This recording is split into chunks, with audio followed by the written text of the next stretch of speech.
Hello everyone, कैसे हैं आप सब। मिलते हैं फिर से बहुत ही ज़्यादा खूबसूरत से इस फूलों वाले पौधे से। ये मधुमालती, रंगून क्रीपर, झुमका बेल, कई नाम हैं इस प्लांट के और साथ में कई वैरायटी आती हैं इस पौधे की। तो घर में पॉट में लगाने के लिए कौन सा बेस्ट प्लांट रहेगा, कौन छोटे से पॉट में जो बहुत कम देखभाल में फ्लावरिंग करेगा, उस प्लांट का नाम आपके साथ शेयर करेंगे और साथ में आपके साथ कुछ टिप्स शेयर करेंगे आपका, जिससे प्लांट बार बार फ्लावरिंग करता रहे। अगर आपका प्लांट जो है उसकी पत्तियां पीली हो रही हैं, बर्ड्स नहीं बन रही हैं, फ्लावरिंग नहीं हो रही है, तो आपके साथ एक ये बहुत ही अच्छा होममेड फर्टिलाइज़र जो सारे पोषक तत्वों से भरपूर है, जिससे कि आपका प्लांट जो है बहुत जल्दी फ्लावरिंग पर आएगा। क्योंकि ये सारे पोषक तत्वों से भरपूर फर्टिलाइज़र एनपीके का रिच सोर्स है। इसमें nitrogen, potassium, magnesium, sulphur, zinc, phosphorus सारी चीज़ें पाई जाती हैं जो कि एक फ्लावरिंग प्लांट के लिए बहुत ज़रूरी हैं। अगर प्लांट की लीफ ग्रीन होती हैं तभी प्लांट खाना अच्छे से बनाता है, और लीफ तभी ग्रीन होती हैं जब प्लांट की सॉइल जो है बहुत हेल्दी होती है, रिच होती है, उसमें सारे पोषक तत्व जो हैं भरे होते हैं। तो देखिए, मधुमालती की 3 वैरायटी मिलती हैं, जिसमें ये वाली जो वैरायटी है ये हाइब्रिड वैरायटी है और ये छोटे से पॉट में बहुत ही सुंदर फ्लावरिंग करती है। ये केवल 8 से 10 इंच के पॉट में लगा हुआ पौधा हमारा बहुत अच्छी फ्लावरिंग कर रहा है। दूसरी वैरायटी है ये बुशी वैरायटी। देखिए, तीनों वैरायटी के फूल अलग अलग हैं और ये इतने सुंदर फूल हैं, एक ही बंच में 3 रंग के फूल खिलते हैं मधुमालती के। ये बुशी वैरायटी जो है ये हैंगिंग पॉट के लिए बहुत अच्छी रहती है और इसमें भी फ्लावरिंग अच्छी होती है। लेकिन अगर आप पॉट में लगाते हैं, तीसरी वैरायटी है वो लॉन्ग वैरायटी, वो ज़मीन के लिए बेस्ट वैरायटी है। उसको अगर हम पॉट में लगाते हैं तो उसमें फ्लावरिंग बहुत कम होती है, क्योंकि वो उसकी रूट्स जो हैं बहुत जल्दी बढ़ती हैं और रूट बॉन्ड बहुत जल्दी हो जाता है। अभी आपको मधुमालती के प्लांट जो हैं मिलेंगे नर्सरी पर, आप उनको लेकर आइए और आप एक बहुत अच्छी रिच सॉइल तैयार करके उसमें अपने प्लांट को, मधुमालती को लगाइए। मधुमालती के लिए हाइब्रिड वैरायटी जो है ये पॉट में लगाने के लिए बेस्ट वैरायटी है, जिसमें बहुत ही सुंदर फ्लावरिंग होती है।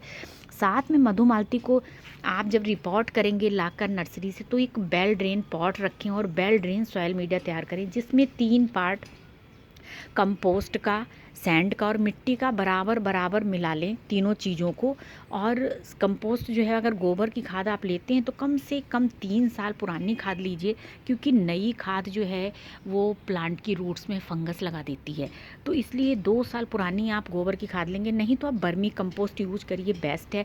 साथ में इसमें 1 चम्मच फंगीसाइड मिक्स करिए, 1 मुट्ठी नीम की खली मिक्स करिए, और उसमें अगर आपके पास बोन मील है तो 1 चम्मच बोन मील यूज़ करिए, और सरसों की खली है तो आप 1 चम्मच सरसों की खली को यूज़ कर सकते हैं। इन सारी चीज़ों को मिक्स करके आप एक अच्छी सी रिच सॉइल तैयार करिए और उसमें अपने प्लांट को रिपोर्ट करिए। रिपोर्टिंग के बाद आप ध्यान रखिए, अपने प्लांट को आप शेड में रखिए। कम से कम हफ्ते के लिए आप शेड में प्लांट को रखेंगे। जब प्लांट आपका ग्रोथ करने लगेगा हफ्ते 10 दिन के बाद, उसके बाद आप इस प्लांट को धूप में शिफ्ट करिए। मधुमालती को कम से कम 5 से 6 घंटे की धूप चाहिए, तभी ये अच्छा प्लांट ग्रो होता है, तभी अच्छी फ्लावरिंग करेगा। ये सबसे पहला फ्लावरिंग के लिए बहुत अच्छा टिप है कि मधुमालती का प्लांट जो है, अगर आप 5 से 6 घंटे की धूप में रखेंगे तभी ये अच्छी फ्लावरिंग करेगा। दूसरे नंबर पर आप अपने प्लांट की, जिससे कि रूट बॉन्ड ना हो, 15 दिनों पर गुड़ाई करते रहें। गुड़ाई करना बहुत ज़रूरी है प्लांट की। गुड़ाई नहीं करेंगे तो प्लांट में रूट बॉन्ड बहुत जल्दी होता है मधुमालती में। इसके बाद आप इसको बर्मी कंपोस्ट फर्टिलाइज़र जो है, 2 मुट्ठी फर्टिलाइज़र हर 15 दिन पर दें, क्योंकि हैवी फ्लावरिंग करेगा प्लांट तो उसको फीड भी, खाना भी बहुत अच्छा चाहिए। हैवी फीडर प्लांट है ये मधुमालती का पौधा। बर्मी कंपोस्ट 2 मुट्ठी आप अपने प्लांट को हर 15 दिन में डालिए। और उसके बाद आप इसके अलावा एक बहुत ही अच्छा घरेलू फर्टिलाइज़र है, अगर आपके प्लांट की पत्तियां पीली हो रही हैं पर प्लांट में जान नहीं, यानी कि उसमें मिट्टी में पोषक तत्वों की कमी है, तब आपको ये फर्टिलाइज़र, ये है अनियन पील फर्टिलाइज़र, यानी कि प्याज के छिलकों का लिक्विड फर्टिलाइज़र। ये 100% घरेलू है। देखिए, प्याज के छिलकों को आप 24 घंटे के लिए किसी भी चीज़ में एक पॉट के लिए, एक प्लांट के लिए आप कम से कम 4 प्याज के छिलकों को आप एक दिन के लिए 24 घंटे के लिए भिगा कर रख दीजिए और अगले दिन इस पानी को अपने प्लांट में दे दीजिए। इस फर्टिलाइज़र को आप, ये फ्लावरिंग जब नहीं होती प्लांट में, बहुत अच्छा फर्टिलाइज़र है, बहुत ही अच्छा काम करता है ये फ्री का घरेलू फर्टिलाइज़र। आप हफ्ते में 1 दिन इस फर्टिलाइज़र को दे सकते हैं और आप महीने में 1 बार कुछ दाने, मुश्किल से 6 दाने आप डीएपी के डाल सकते हैं अपने प्लांट के पॉट में। मिट्टी में दबा दीजिए उसको या फिर पानी में घोल कर भी दे सकते हैं। मस्टर्ड केक फर्टिलाइज़र बहुत अच्छा काम करता है मधुमालती के प्लांट पर, आप उसको भी 15 दिन में 1 बार दे सकते हैं। 200 ml फर्टिलाइज़र, लिक्विड फर्टिलाइज़र। इसके साथ ही ये देखिए, ये नमक जैसा दिखने वाला ये है एप्सम सॉल्ट।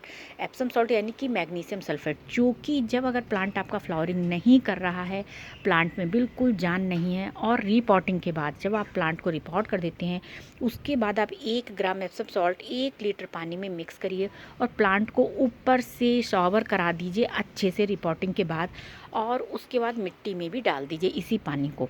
जब ये एप्सम सॉल्ट का पानी जो है प्लांट को स्ट्रेस से बचाता है, इसमें जो क्वालिटी पाई जाती है वो है प्लांट को स्ट्रेस या शॉक में नहीं जाने देता, रिपोर्टिंग शॉक में नहीं जाने देता है। प्लांट की पत्तियां पीली हो रही हैं, प्लांट में कलियां नहीं बन रही, तब भी आप 1 ग्राम एप्सम सॉल्ट 1 लीटर पानी में मिक्स करके आप 15 दिन में 1 बार अपने प्लांट पर स्प्रे करते रहिए। ये फूलों पर स्प्रे नहीं करना है, जब कलियाँ बहुत छोटी छोटी सी होंगी तो कलियों पर और पत्तियों पर अगर आप स्प्रे करेंगे तो आपका प्लांट बहुत हेल्दी रहेगा और बहुत अच्छी ग्रोथ करेगा, बहुत अच्छी भर भर कर बर्ड्स आएंगी। और साथ में अगर आपका प्लांट पे किसी पेस्ट का अटैक, वैसे तो मधुमालती पे बिल्कुल नहीं होता है किसी पेस्ट का अटैक, अगर बाई चांस होता है तो आप नीम ऑयल का स्प्रे कर सकते हैं अपने प्लांट पर पेस्ट को हटाने के लिए। अगर आपको ये वीडियो इन्फॉर्मेटिव लगी तो प्लीज़ एक लाइक ज़रूर करिएगा। मिलते हैं नेक्स्ट वीडियो में फिर से बहुत ही प्यारे खूबसूरत से टॉपिक के साथ। Thank you so much for watching this video.